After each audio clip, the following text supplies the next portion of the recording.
एक जमाना था जब बाप शादीशुदा बेटे को भी डांट देता था और बेटा पलटकर जवाब देना तो दूर आंख उठाने की हिम्मत नहीं करता था, क्योंकि तब घर दीवारों से नहीं संस्कारों से चलते थे। उस दौर में पिता का फैसला पत्थर की लकीर होता था, पर आज बाप की हैसियत महज एक कमाने वाली मशीन बनकर रह गई है। निर्णय बाप नहीं औलाद करती हैं। 4 अक्षर क्या सीख लिए? जब जी चाहा उसे झड़क दिया, जब जी चाहा उस पर चिल्ला दिए।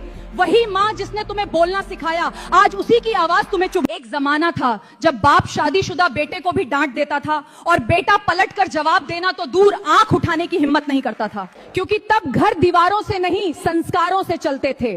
उस दौर में पिता का फैसला पत्थर की लकीर होता था, पर आज बाप की हैसियत महज एक कमाने वाली मशीन बनकर रह गई है। निर्णय बाप नहीं औलाद करती हैं। 4 अक्षर क्या सीख लिए? जब जी चाहा उसे झड़क दिया, जब जी चाहा उस पर चिल्ला दिए।